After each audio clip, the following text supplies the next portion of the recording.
Well, welcome everybody. My name is Mimi Graney. I'm the Economic Vitality Manager for the town, and super excited to have such an amazing advisory panel to join us for the kickoff of the project planning for Concord's Black Heritage Trail Markers.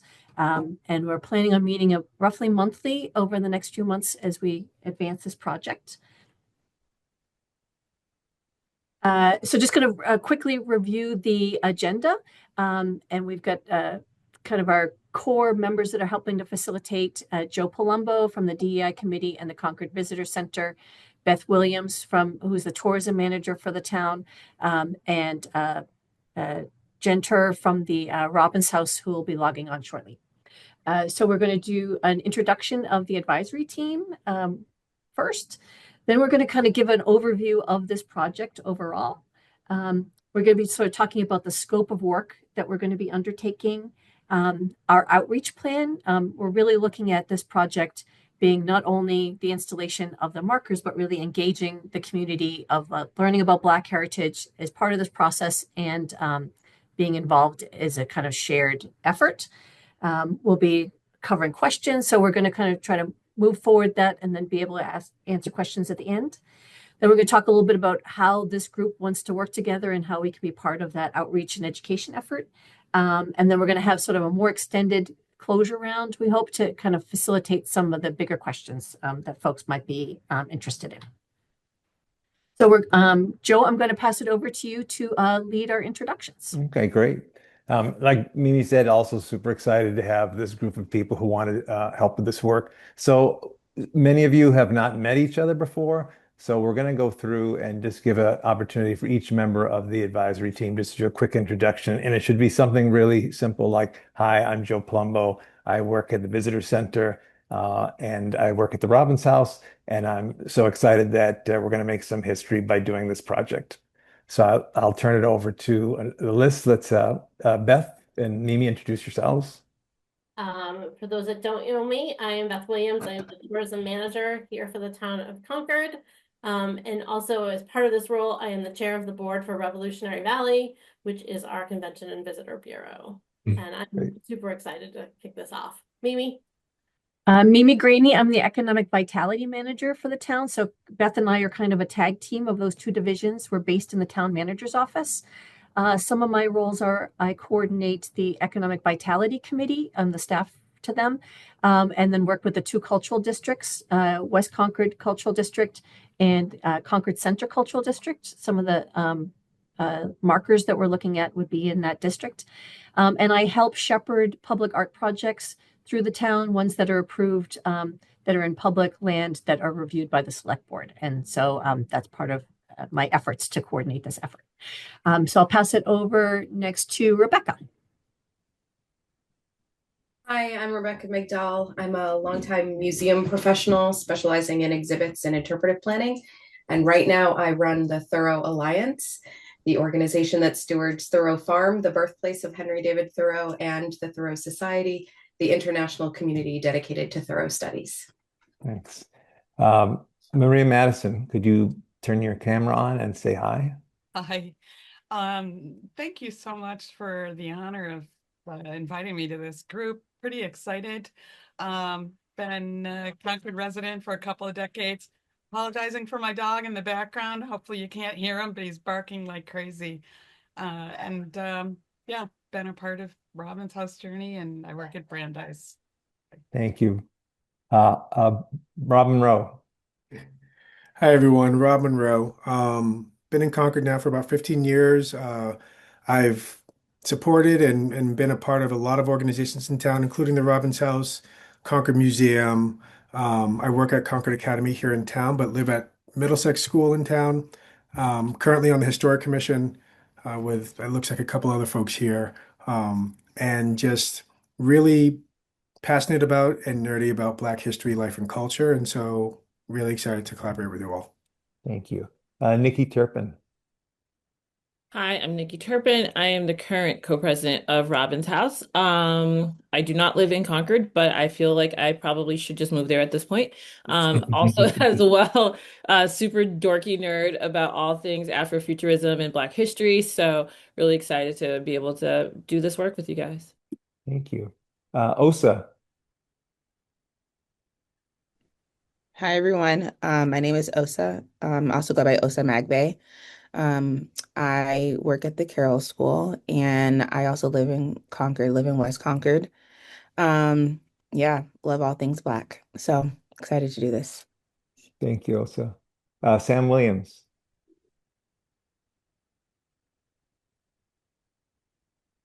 Sam, you're muted.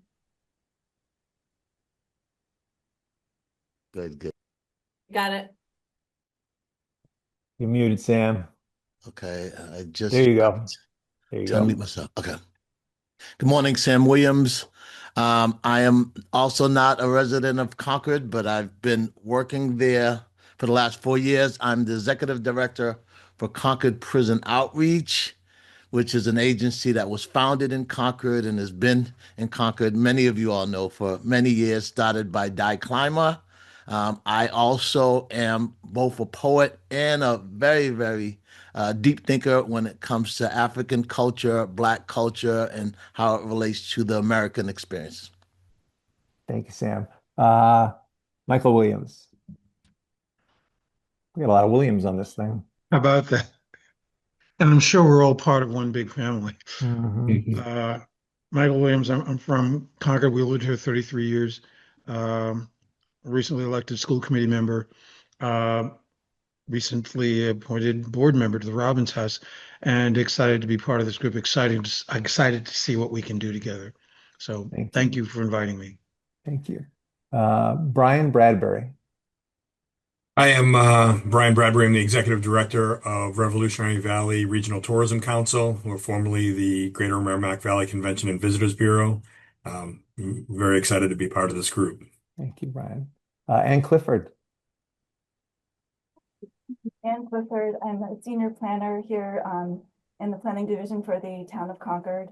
I work with the Historical Commission and the HDC, Historic Districts Commission, which of course is also in charge of downtown Concord.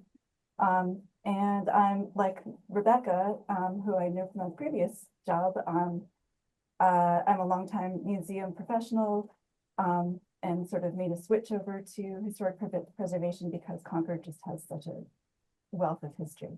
And used to work for the Smithsonian, for Cambridge Historical. Had one of my first projects was unearthing the history of an African American family on Brattle Street who actually repatriated Liberia and founded a town in Africa called Cambridge. So that was just something right out of grad school that was just so much fun, and it's exciting to be back involved with African American history. Thank you, Ann. Beth and Mimi, I think I got everyone on the committee, on the work group. Is that on the advisory team, I believe? Yeah. So I'm going to, if anyone new joins, let me know. I'm going to move on to our agenda. Just a little historic, as a historian, interpreter, we always like to get some context, like how did we get to this point? So just to get everyone up to speed, if you look at the image on there, if you haven't been on the Robbins House website, this was a walking tour of the Robbins House. The Robbins House was founded in 2011. It's the 15th anniversary this year. And I believe Maria or Rob might be able to correct me, pretty early into the founding of the Robbins House, they created this self-guided walking tour. And it really taught you all the different spots you could go in Concord to learn more about Concord's Black history, but also a little bit about sort of the abolitionists in the 19th century. This exposure to this level of history that many people in Concord weren't aware of, over the last 10, 15 years, it helped unearth more stories about, as we all know, about Ellen Garrison. People did significant work in the town around revealing the story of George Dugan. And then most recently for the 250th, the work that was done around really bringing the patriots of color to the forefront. This all came because of the Robbins House in 2011 and the start of this information. As interpreters in town, we started looking at this map and using it. And then when Beth Williams came to the visitor center, one of the initiatives she did is twofold. One, we for the first time ever, Concord started creating tours of African American or tours of Black history that you could take on a regular basis, really based on some of the work that grew directly out of this map. Because now we had a map, now we could build a tour. And then, if you go to the next slide, Mimi, in about 23, when it was time to redo the map that's given out to every visitor in town, if you look on the left there, for the first time ever, we took all that Robbins House information and moved it over and placed it on the town-wide map so that you didn't just have to go to the Robbins House. If you went into the visitor center, you were going to get a map that had all the important African American Black history sites on it as well, which was a real step up both for visitors and for interpreters. Joe, can I add just one thing? Yes, please, Maria. Yeah. The sites that we found throughout town were documented by two school administrators, Barbara Elliott and Janet Jones, and they wrote them in a book they wrote called Concord, It's Black History. And so really for us, a lot of this goes back. I'll do profound honor and respect for Barbara Elliott and Janet Jones, who had written these sites up in their book. And then we got the rights to update their book called Concord, It's Black History. But instead of updating the book, the board then said, let's turn the book into a map. So it was more interactive. Do you know about what year that was when you all did the map? Was it within the first few years? My kids were in elementary school, so it was 25 years ago. Okay. My son's 29, so maybe 20 years ago, something like that. Yeah. And Janet and Barbara wrote the book itself in the 70s, right? 1976 is when they got the school committee and the superintendent to approve it. And then they used it in the school system for a decade from 76 to 86. And then, by the late 1990s, when we learned about it, we were just surprised that the school system no longer used it from 1987 to the late 1990s.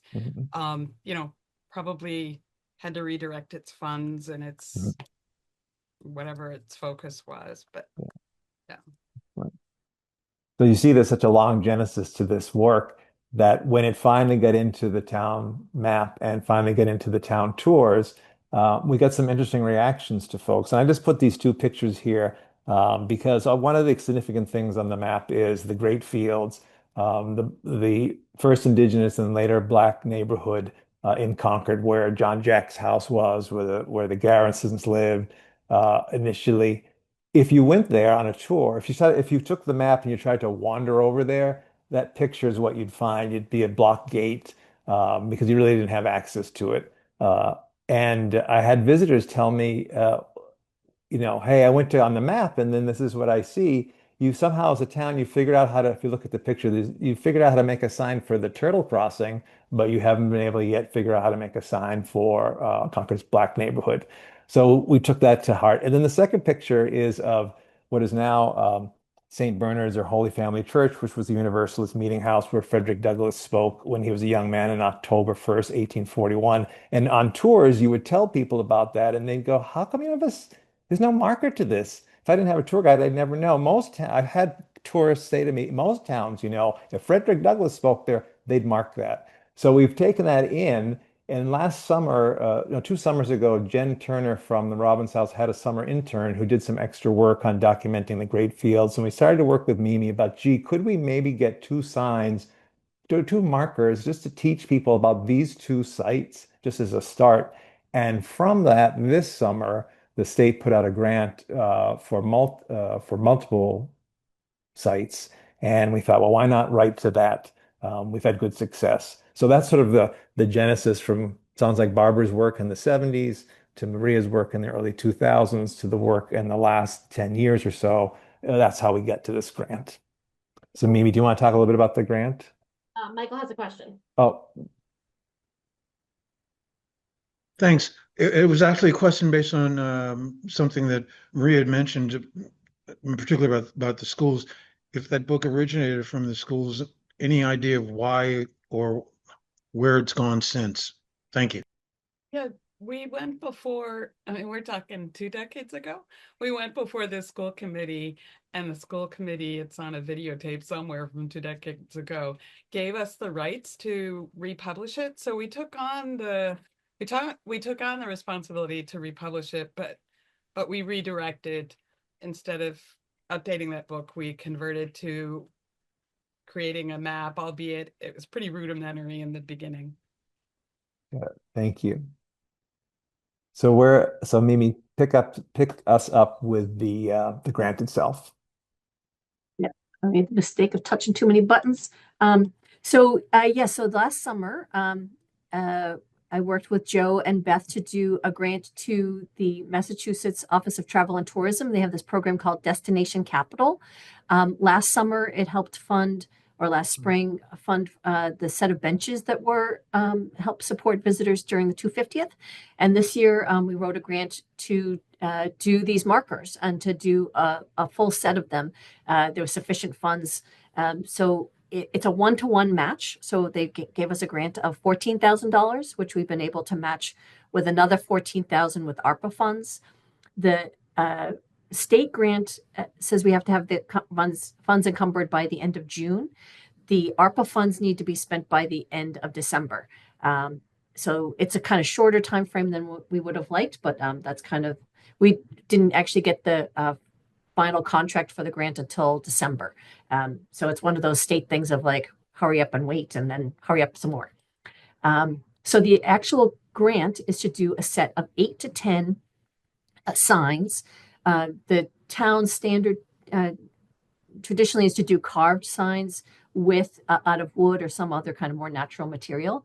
And they're typically on either wooden posts or kind of standard street sign posts. So we'd be going with a wooden post. Our goal is really not think of these as historical signs per se, which are often kind of more single signs meant to be permanent. These are really having a functional purpose and to work as a set to support the theme of Black heritage around Concord, and to support the programmatic things that are happening here. We'd want to follow best practices in terms of them complementing the existing cultural landscape. Of course, we'd want them to be historically accurate to the best of our ability now. A lot of that, just hearing today of like this research has been going on since the 70s. We kind of review closely the final language of the signs.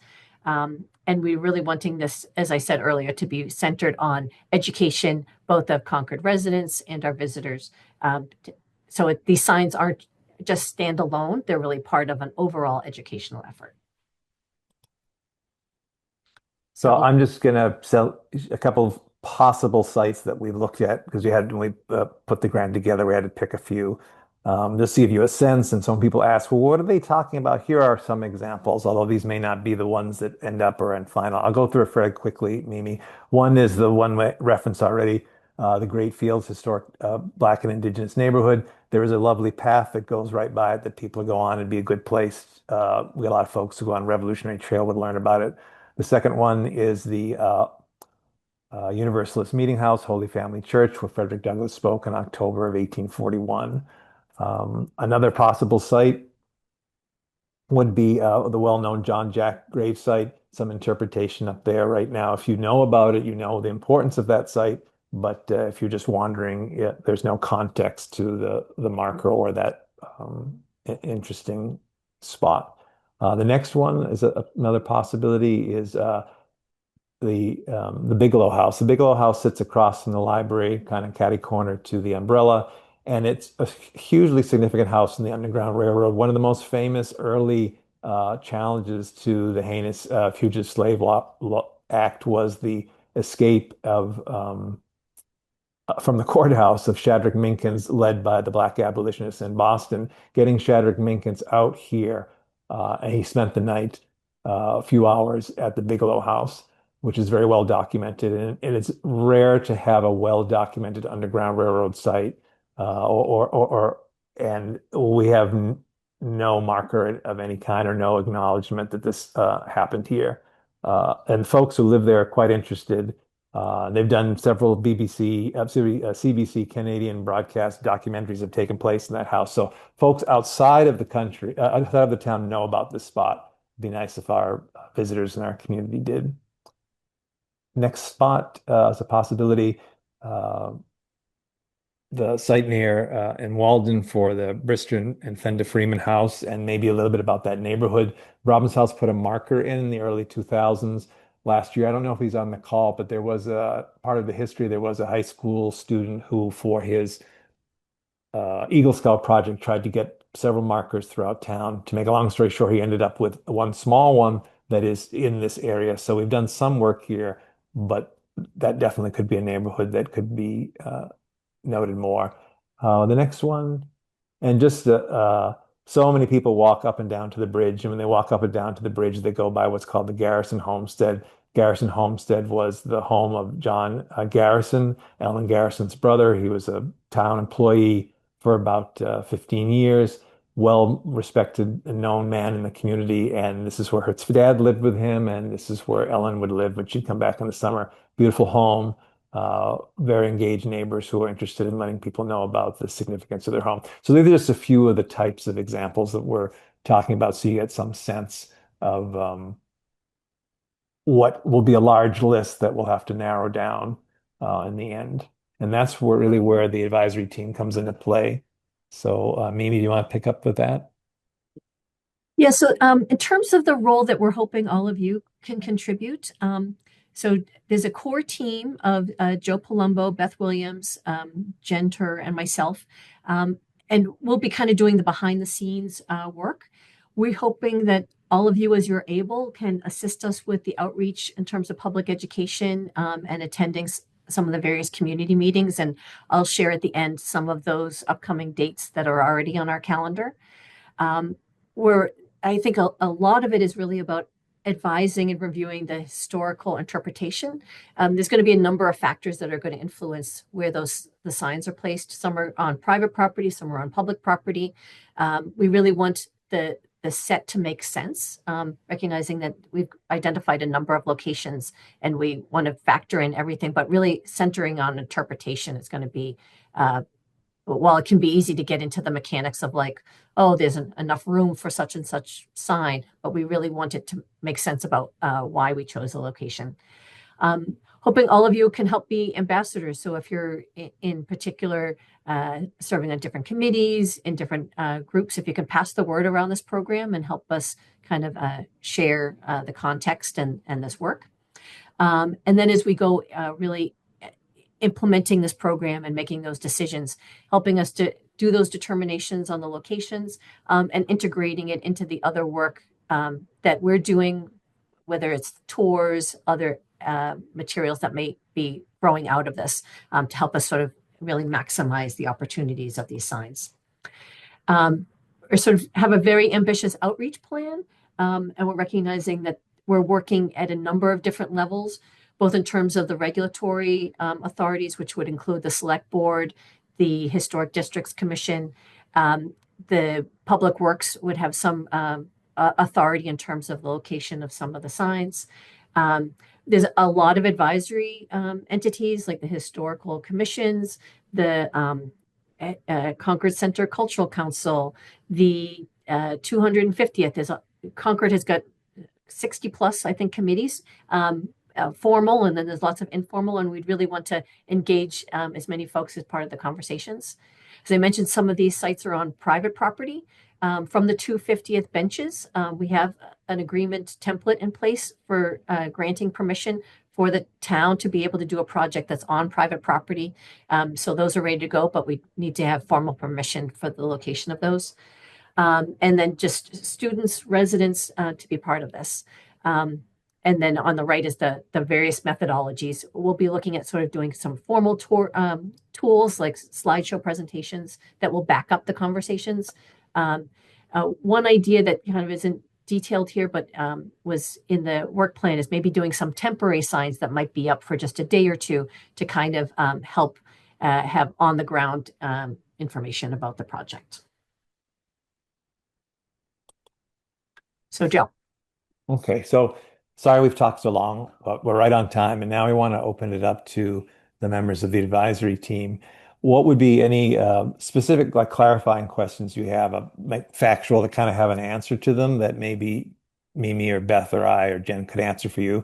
And then if you have just any general feedback about anything you heard or any ideas you have in your head, and then certainly if there's anything you're excited about, because even though this is a lot of hard work, it's a very exciting thing to get this to happen, and we want to try not to lose the excitement of what we're trying to do in the hard work of the logistics of making it happen. So just open this up to the advisory group.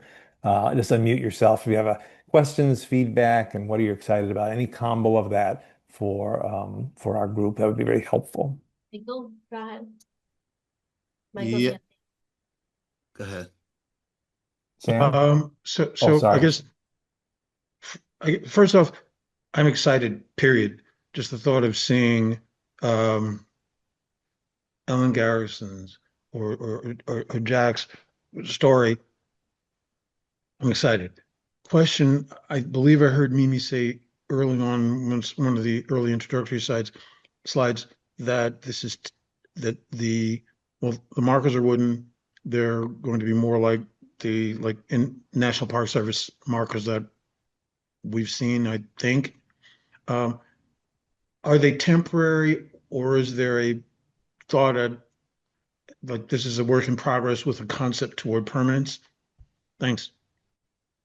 I think we need to, those are some of the questions to determine. I think we would want them to be able to serve our purposes. But I think one of the things is in any of the agreements. So how we've been doing like the public art process with Concord for any of the projects, whether it's a sculpture, benches, we set forward an intended term.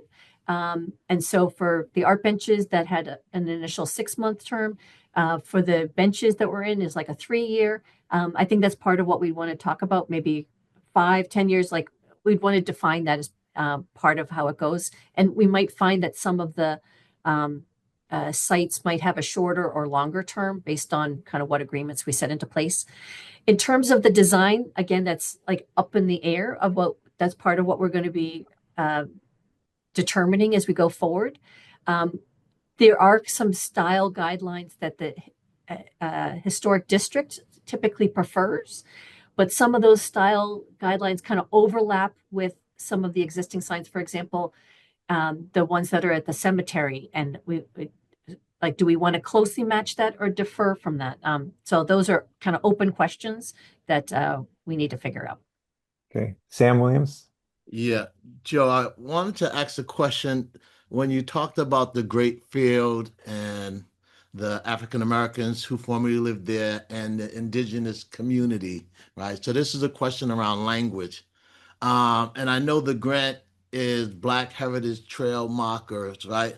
How have you all been thinking about language, and is there a differentiation between the Black Africans who've lived in Concord, the indigenous community?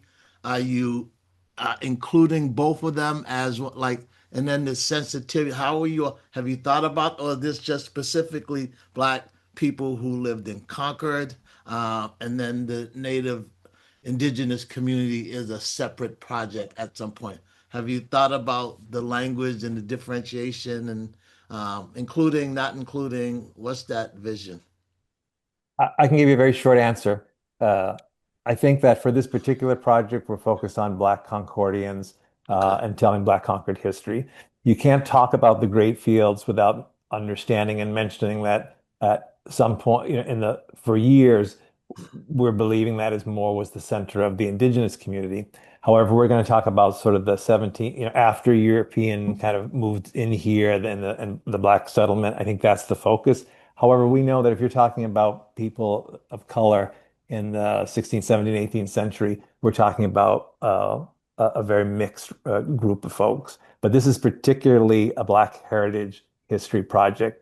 For us to do a proper work with Indigenous history, we have to build a formal relationship between the town and the tribal councils, which has not happened yet. So we're going to try to focus on a narrow window of what we are capable right now.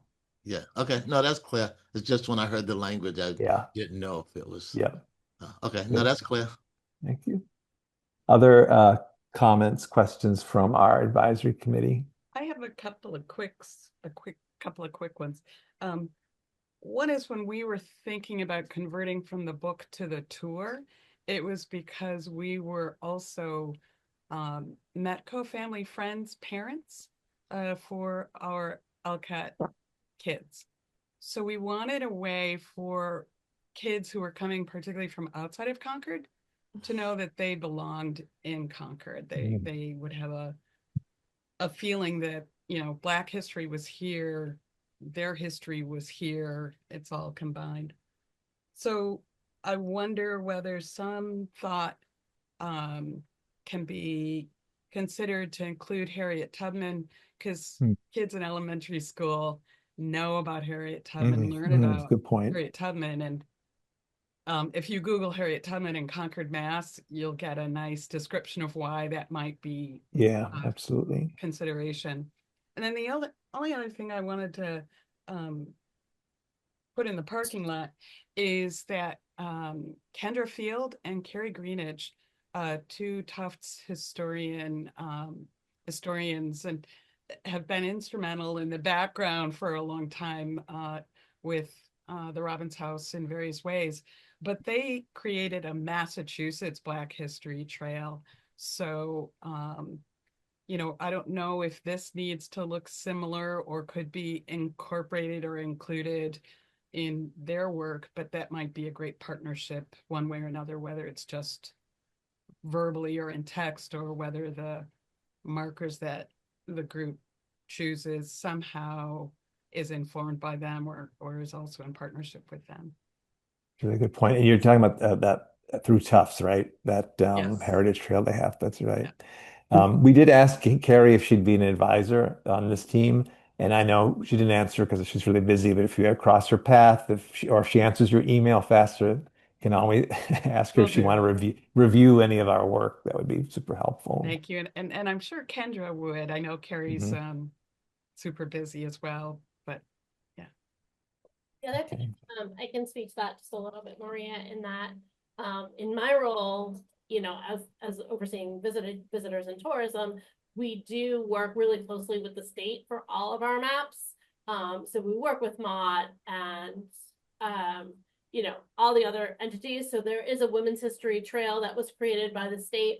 We support that one and have that available. We obviously have had the Robbins House materials for years. So I think we can tie those all together really nicely. Great. On our site, getting on the footage. So when we have this project built out, we often can tie out to other programs. We know about the Black Heritage Trail in Boston and all the great work that they're doing. Lexington has a new publication that they've just reprinted on slavery in Lexington. So we'll be able to sort of help give additional text, which I think will really make a big difference. Thank you, Beth. I'd like to we had two members of the advisory team join since we started. I just give a moment for Bob Bellinger and Andrew Mackey to introduce themselves. And it's really simple. It's like, hi, I'm this person. This is why I'm on this group, and anything you're excited about. Bob Bellinger, would you like to go first? Hi, I'm Bob Bellinger.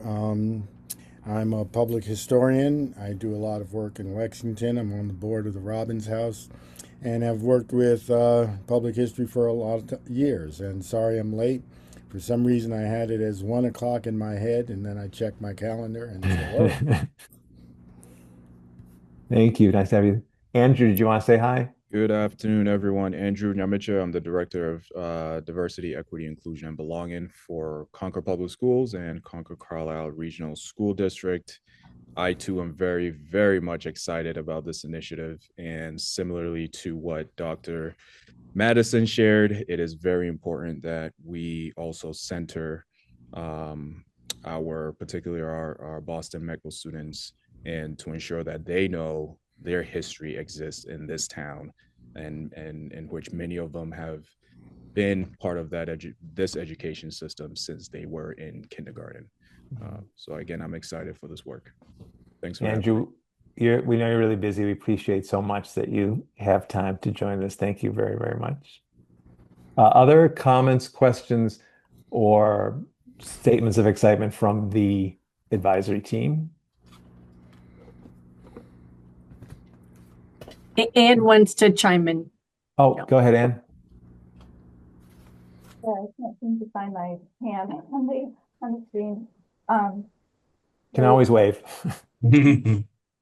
Um, so there are so there's sort of two aspects to this. So first of all, I should just say that this kind of came to a surprise to the people on staff, you know, in like the planning division and DPW and in the Historical and Historic Districts Commission. So we're just trying to get up to speed here and understand what this is about. So I know, Joe, you had talked to us a while back, and we had talked about the existing signage program that the Historical Commission already has and has been using for many years.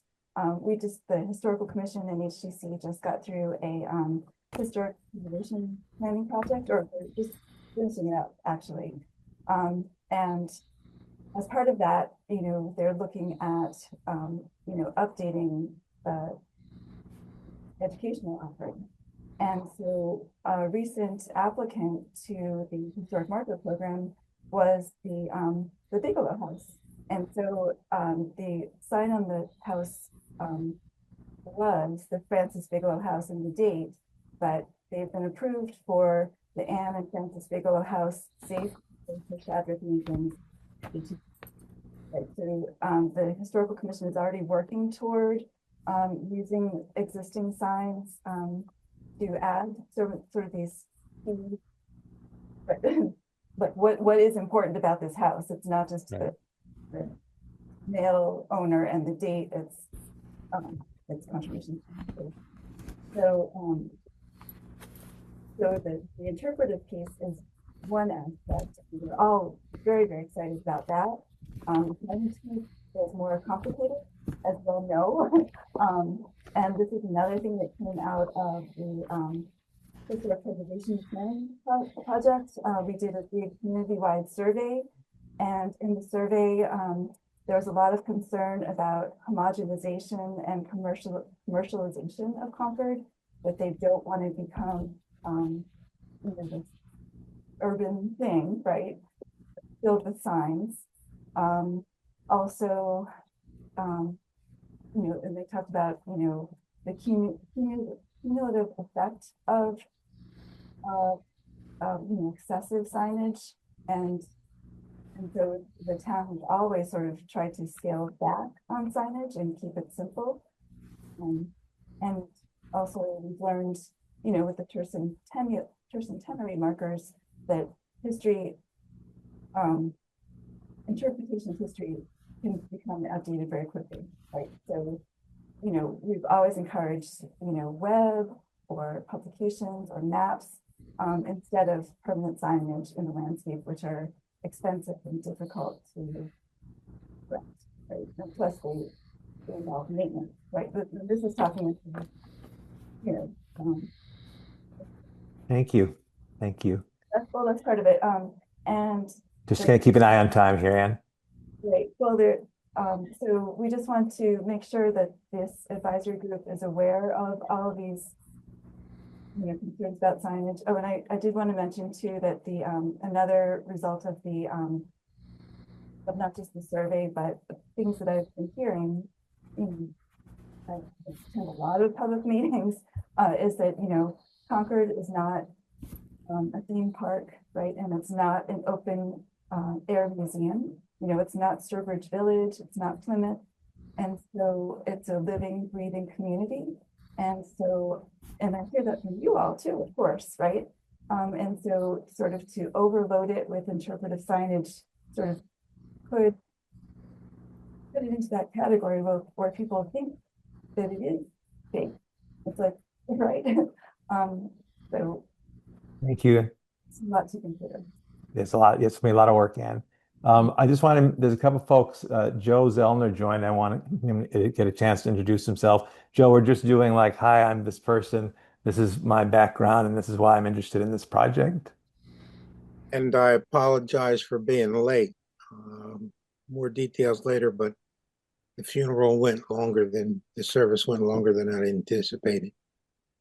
Joe Zellner, retired educator, and currently and presently a reenactor, and continuing to be a historian. So, live next door in Bedford.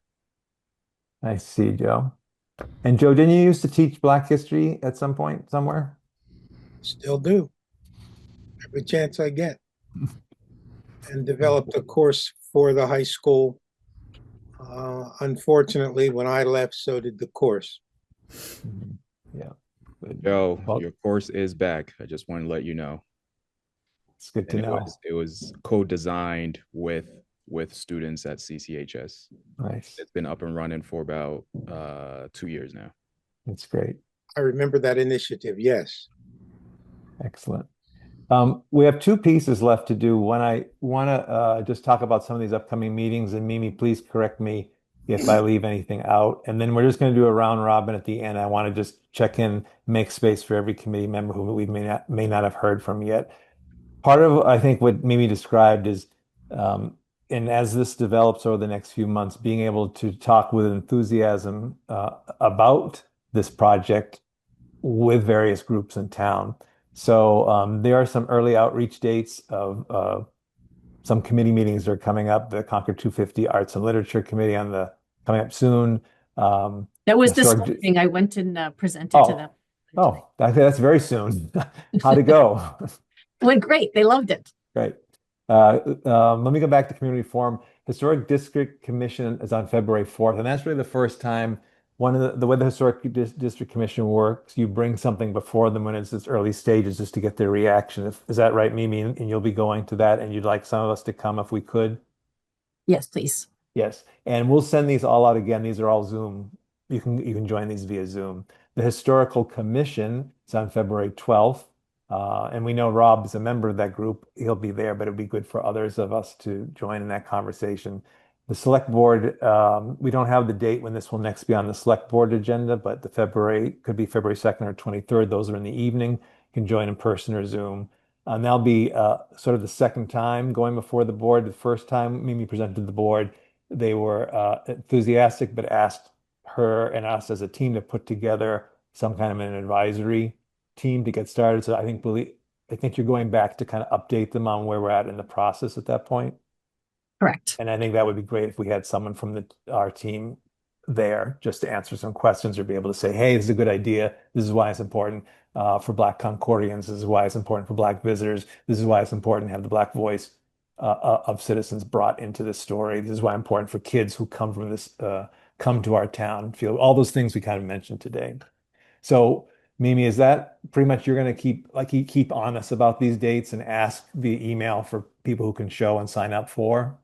Exactly. Yeah. And the idea also is kind of creating some slideshow presentations and other materials that we can bring as part of those updates. So it'll be kind of iterations of kind of what we covered today as it gets ratified along the way. And what I'd like to do now is just make a space, sort of a round robin. I'm going to go first for Joe, can we talk a little bit more about that? Oh, I forgot the community forum. Yeah. I think it's important, and I think although this group is just an advisory group, we're not going to be able to decide things from a regulatory standpoint. But there will be some interest from people in the community to give their input and to have this conversation, because these would be new. There's nothing like the town's not done this before. We don't have a marker about Black heritage anywhere in the town. So this is going to not only inspire interest and excitement, but it's going to engender people who want to ask questions and have an opportunity to do that. And I think that's what this forum that you're putting together and we're putting together, Mimi, is for. Well, and some of the bigger questions that I think Anne touched upon, there have been tertiary signs that were in Monument Square that you were kind of inaccurate. And some of the things that it wasn't clear of like how long they could stay up, who was responsible, how those got maintained. We're looking to address some of those challenges with other markers, but we're recognizing that there's open questions about other projects that are kind of outside of our scope, but that the community is wanting to, that this effort is kind of opening up those questions. So we're wanting to have sort of a broader forum for folks to kind of look at this project in kind of another higher level context about how the town is telling its history, what markers represent, how are we thinking about signage overall. That's kind of outside of the role that Beth and Joe and I do in the town, and we'll engage more the select board and other folks to have those conversations that maybe are longer term questions that this marker project has got like a 6 to 8 month project questions that are open, but these other ones are kind of broader. Yeah, things that might be even bigger than this grant that the town needs to talk through. Yeah. So I'm gonna just ask for specific folks who haven't said anything yet, just to give them some space, and you can say pass. I have nothing to add. There's no pressure. So Robin, Ron, anything you'd like to add into this, or my little space for you? Good to go. I'm here for the ride, and I hear all the different considerations that we have to think through. And I think what I love about working with a number of folks here who I've worked with before is how considerate we all are and diligent about different regulatory and also cultural impacts of the work like this. And so I'm looking forward to the work ahead, and I'm going to run off to try to stuff some food in my face in the next 10 minutes. So thank you guys. Thank you for being here. Let me go back to Nikki. Any making space here, any comments? Yeah, or I thoughts? just kind of similar to Rob, I'm really excited to see how this goes, like working in the museum world and, being a DI director. I think a lot about how we honor those spaces in a way that actually doesn't feel like it's just an afterthought. And so it's good to see that there is actual thought and planning happening within this. And Nerdy Me is really excited to see what kind of design happens. Like I see John B., who works out of the Civil Rights Museum in Mississippi, works a lot about placing markers. His most recent one was in Jersey. So like, do we take an artistic approach, or do we take the traditional approach, or do we look like Boston with their markers? So it's just that part of the Nerdy Me is really excited to see. Yeah. Nice. Thank you for giving your time, both of you. Maria, do you have any closing comments as I work up the list? I think I saw someone with their hand up to see who that was. Where did you go? Was that you, Osama Asadi? I did have my hand up. I can wait. Oh, sorry, Thank Osa, you. I missed it. Go ahead. It's okay. I'll wait. It's fine. No, I'm good. I'm just super excited. I always echo Nikki. Just wonderful to see this. Thanks. All right. Thank you. Sorry, Osa. I'm unmuted. Ditto to everything everybody said. Nothing new to add there. I had a logistical question. Maybe I missed this, but was it shared when we're going to have these meetings? Is it always going to be at 12 o'clock? What's the cadence of that? I think we're looking at once a month. Maybe if a show of hands for the group of like, is 12 o'clock good for folks? We thought lunchtime might overlap. Maybe how many people is this a good time of the day? Raise your hand. And also Wednesday. So it's Wednesday at 12. Is that the question? I think so, yeah. Okay. All right. And sorry, one more question I know there's a lot of school folks who are on here. Will the meetings always be recorded? I think that's we're trying to be as transparent in this process as possible. I think if we want to have some, this is an advisory team. It's not a formal town committee. So if the group feels like they'd like to have some conversations that aren't recorded, we can definitely do that too. We are wanting them to be posted that they're happening, but we don't necessarily have to record them. I just asked for those who can't show up. Oh, so you'd like if it was recorded, you could watch it if you missed it. Yeah. Because I can't guarantee it. But I can't do it. Okay. Just as a school person, is this a bad time of day from the way your schedule works? Yeah, to Nikki's point, I don't know, but I mean, right now it's working today, so yeah, sure. Could be a different day, right? Yeah. Okay. If you ask me in 3 weeks, I'll probably be like, "What do you mean?" Like, absolutely not. So it really does depend. Like literally that morning. All right, we'll play by ear. Andrew, do you want to have any comments just in general? I think, what was I thinking about? I wondered if it would, I'm always thinking about who's not at the table. And I was thinking, would it be beneficial to us to create a subcommittee slash advisory group of parents and students and kids in town, inclusive of Boston Concord students, and maybe perhaps Carlisle, if there's consideration for that. Nice. I think if you could pull together a small set, yeah, that'd be awesome. We could figure out, because there's going to be opportunities. That's an excellent idea. Yeah. Okay. Just going through other committee members. Let's see. Michael, do you have any last comments on the round robin? Echoing excitement. I'm trying to recall when Mimi, you presented at the select board the first time. You quoted some really impressive, to me, stats about what telling a more expansive story meant economically for the community. Not that that's the main driver. I think the main driver here is telling the story, but that also is an impressive piece of information to have in your arsenal to explain that beyond being correct and expansive, there's some change in this as well for the municipality. That's about it. Thank you.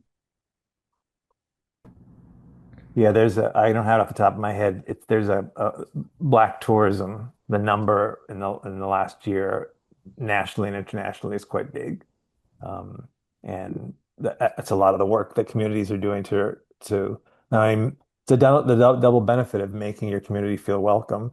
Not only is it morally the right thing to do, but it allows more people to want to come and visit, which is what I know Beth and we always work in with tourism. We want people to come here and feel welcome and see themselves. Right now, frankly, if you're a Black family and you're on vacation and you come with your kids to Concord, and you don't leave the center of town, you'd never know, right? You just wouldn't. You wouldn't see yourself in anything we have in the center of town yet. But Mimi's points during that meeting sort of pointed out that I thought my take of that night was that there was sort of a driving effect there, because they saw that, those families saw it, they said, oh, let me get myself out to Concord and see what's happening. So that's the point. Yeah. Yeah. And that's a lot of the work. I know that Robinson's doing some work this year with Boston, trying to get a connection with Boston and Medford, which both have significant programs to try to make some connection. And certainly if you look at the materials that Mimi included for anyone who's on this call, this is work that New Bedford's done. This is work that Northampton's done. Arlington's done it. I mean, it's Lexington's done it. I mean, Bob, you can talk about the work that's been going on in Lexington. Actually, Bob, let me make some space. You haven't had a chance yet. Is there anything you want to add in before we get to everybody? Like folks have said, I'm excited about this. It's a wonderful initiative. Probably about,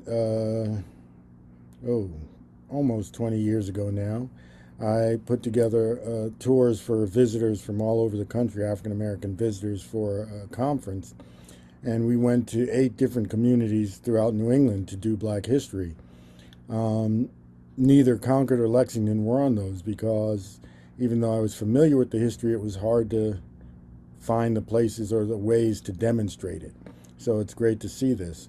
And one question, who should I send information to? I looked at the list of advisory committee members, and my affiliations are not correct. Oh, good. Yeah, send them to Mimi. Okay. We'll get it fixed right away. All right. I'd love an opportunity to speak, because I've done the most amount of work on signs. Could you please just hold? Absolutely, Nancy. Just hold on. Let me get through the rest of Okay, the great. Thank you. Rebecca. It's really exciting to hear about the whole long history of trying to tell these stories in better and broader and more public ways. And I'm really excited to see how a thoughtful process in which we are telling the stories as we work on this project is likely to inspire other projects also. Because even if we don't get all these sites signed, if we're talking about them more, that moves us in the right direction, I think. Okay, thank you. Brian Bradbury. I echo a lot of the comments. I think this collaborative group effect is really going to be beneficial. So many people seeing things from so many different vantage points. Yeah, I'm always thinking so far down the line and thinking, maybe with the sign component, there's some way that there's a companion audio part so people can hear the history when they go up to the markers. But again, that's way down the line. I'm excited about this project. I think it's fantastic and it's going to be Yeah. great for the town. No, that's funny to mention about the sound. When Grady, the high school student, got that one marker in, he, along with Andrew's help at the high school, they identified, I know, 7 or 8 students of color who recorded audio segments for that sign and other spots in Concord. So it's totally possible. Joe Zellner, any last comments? Not particularly. I'm still trying to catch up with where, the Okay. committee has been, but just one more comment about myself and the addition. I was glad to see the addition of George Dugan's name to the monument in town. That started a long time ago for me, and my question was, why isn't his name there? Is it because he's black? And that probably goes back 17, 18 years. But the progress made there and the relationship that I have with the reenactors for the 54th Mass, it allows me to see an opening for introducing African American history in the town, not just through the men of Concord that I think were volunteers for, I think, the 22nd Regiment, but George Dugan, a volunteer for the 54th Regiment from Massachusetts. So I can certainly hope to add Civil War history to the African American tableau for the town of Concord. Thank you, Joe. Mimi, if I have not made a mistake, I think we have had a round robin where every person from the advisory team who's on the call today had a moment. So, It looks like Nancy? Michael and Osa might have their hands up. oh, go ahead. Thank you. I can't see hand raises, so keep me on it. I Osa, thought, let's do Osa first, and then I was Michael. playing in my hair. Sorry. No. Oh, well, it does look great. I thought Nancy, Michael. I thought Nancy had a Yeah. question. Yeah, we're Okay. gonna go get to Nancy. I just want to No, make sure that's from all. the team. I'm Okay. I'm good. I'm good. Before we, just to honor the time, in case there's anyone from the work group, the advisory team that has to go, we have hit all the items on today's agenda. Mimi will be following up with dates for future meetings and for seeing if folks can come to these other commission meetings that we need to. Now, Mimi, is it okay? Do we want to open up to other folks who have just questions or comments? Yes, please. Okay, go ahead, Nancy. Hi. I wanted to introduce myself to this group. My name is Nancy Frisella Lee, and I'm an art historian. I'm a Concord resident, and I'm also the de facto specialist on Concord markers and monuments. And I think that this group should know that. I spent a year researching the tercentenary markers and got embroiled in that controversy. I spent a year of my own time writing a 60-page paper about it. I've also written about the war memorials and other markers in Monument Square recently for the town. And just by, not because this is a particular specialty of mine, but it has become one, after my work on the tercentenary markers, I started realizing that someone in 1965 had made a list of the markers and monuments in town, an inventory. And so I started doing that and it snowballed, and it's been an ongoing project. I've spent many, many hours driving around town, photographing them. I have probably a couple hundred pages on my computer documenting them. I've gone through all the town annual meetings, looking at every time we have markers. So in that work, as I've already written to Joe about, I've just found out about this project. No one told me about it until this week. So I told Joe, I've talked about this in other forums too before this. the inventory project has highlighted what is missing in Concord, that it's not new that we realize that we don't have enough educational markers and to not only Black history, but Indigenous history, women's history, and our immigrant history. So in just thinking about this broadly, I love this subject. I think it could be an achievement for, a good contribution to Concord, but I think we need to step back a little bit. Because all of you are working on this, I hope that you will all, I don't want to spend a lot of time, but I hope you will all look at Deerfield History webpage, because they have markers on their websites. They have done a similar project, and they have small 4x4-inch plaques in the ground that gives an enslaved person's name and then the date that they were enslaved on that site. So it doesn't have a lot of information, but when you go there, I discovered it when I went there on my first visit, and it is sobering. And so I really like the way that was done, and that's a broad program. It's not just Deerfield's program. And at the time, after I saw that, I thought that would be a great thing for Concord to do. They're flat to the ground. It's not adding another sign that's raised above the ground. And it's enough to sort of prompt people to learn more if they're interested. So that was the first thing that I thought of after this project, that's something, an alternative that could be considered, because you're going to have to go through, get permission from the select board and the HDC. I was on the 250 Permanent Memorial Commission, and we ran into trouble because the design and the content came later. And for me, the proof will be in the pudding to see what this sign design is, how big they are, where they're going to go, and the permanence of them. So those are all questions that I know you're going to work on, but those are all things that I've spent a lot of time thinking about, and I know other people in town have. The Concord Museum, I also wanted to say that, they have galleries, and those of you who are not from Concord, because you're embarking on this important project, I think it would be incumbent upon you to go to the museum and look at the galleries, because they give a lot of content and they have a lot of objects and a lot of histories. I have a relationship with them. I've researched their book collection. I'm always looking for references to our African-American citizens in this book, and I found quite a few that are not on view. So there is information there that you can learn from before you go and choose your sites. I also happen to know the owners of the house that you showed, the Garrison House on Monument Street, and I just think that you need to, I don't know, maybe you've approached them already. I'll certainly talk to them about it. And so the last thing I want to say, because I want to be positive. I really think this is a very worthy topic of discussion, but I think it's also incumbent upon this group to step back.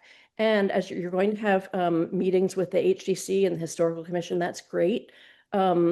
But I think the town, and just thinking about this recently, I think it really is time for us to have a fuller discussion about all of our signs in town.